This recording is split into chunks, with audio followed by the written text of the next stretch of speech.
Na mtazamaji, karibu kwa taarifa kamili. Mataifa ya bara Afrika yamepewa changamoto kuhakikisha kwamba yanafanikisha utekelezaji wa sera ambazo zinahusu kawi safi.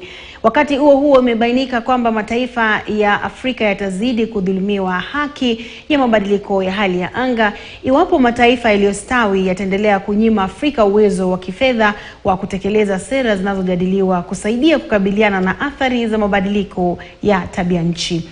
Haya yalijitokeza kwenye siku ya pili ya kongamano la mabadiliko ya tabia nchi ambalo linaendelea hapa Nairobi.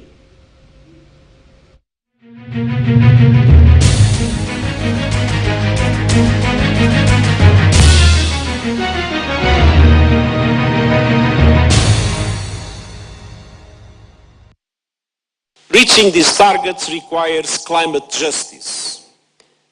Developed countries must present a clear and credible roadmap to double adaptation finance by 2025 as a first step towards devoting at least half of all climate finance to adaptation.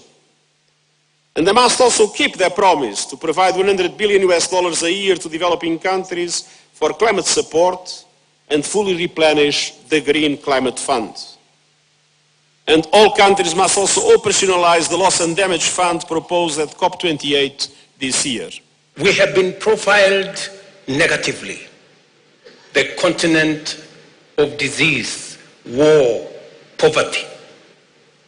But we are stepping forward to say, look here, Africa is the continent with 60% of the world's renewable energy assets. That is why Chinua Achebe told us that until the lion learned the art of writing, all stories glorified the hunter. I think we have learned to write. I think we have learned the art of writing, and that is why we are going to write our own narrative. That is the continent that we belong to. This summit is a crucial step to prepare the upcoming COP28 meeting and to make sure that Africa's voice resonates around the world and that Africa's priorities as a continent that is most affected by climate change are duly taken on board. Today, I'm here not only to listen to you, but also to bring Europe's offer to be your ally at COP28 and to work together on all issues on the agenda. Because however different our two continents may look, we share the same interests when it comes to climate action. The World Bank estimates that every dollar spent on climate adaptation brings an average of $4 in benefits. It simply makes sense for Africa to get a fairer share of global climate finance. That is why I am calling on donor countries to close out the $100 billion pledge they made over a decade ago and to replenish the Green Climate Fund. I will continue to press on these issues. Na taifa la Marekani, Muungano wa Ulaya EU na Benki ya Africa Development ni miongoni mwa mataifa na taasisi ambazo sasa zimeahidi kufadhili mataifa ya Afrika kukabiliana na madhara ambayo yanatokana na mabadiliko ya tabia nchi kama vile ukame na mafuriko. Haya yanajiri baada ya malalamishi kutolewa na mataifa ya Afrika kupitia Rais William Ruto wa Kenya kwamba mataifa yanayochangia pakubwa katika mabadiliko ya tabia nchi kutoka Ulaya na Marekani hayasaidii bara la Afrika linaloathirika pakubwa na mabadiliko haya. Amerika imeahidi ufadhili wa dola bilioni 3 au shilingi bilioni 437 kila mwaka. Shirika la EU limeahidi euro bilioni 1 au shilingi bilioni 156, huku benki ya ADB ikiahidi kutoa dola bilioni 25 au shilingi trilioni 3.6 kwenye miaka miwili ijayo.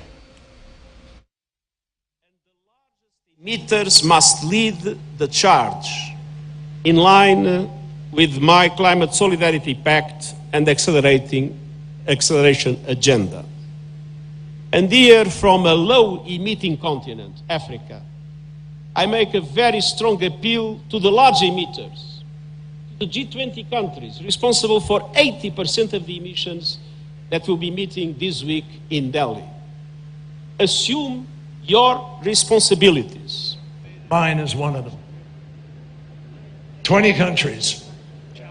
And it is critical for all of those 20 countries to immediately take steps to get on the path to the Paris Agreement, to align, to have the ability to keep 1.5 degrees alive. That will only happen if those 20 countries take the lead and make it happen. The tragedy of climate change is that it is relentlessly eating away at this progress. And going by evidence based on scientific projections, its appetite to consume our GDP will grow in years to come. We are already losing between 5 and 15% of our GDP growth every year to the adverse impacts of climate change. At the same time, the cost of adaptation continues to rise along with the cost of living, while the cost of development capital for African countries remains prohibitive. Mabadiliko ya tabia nchi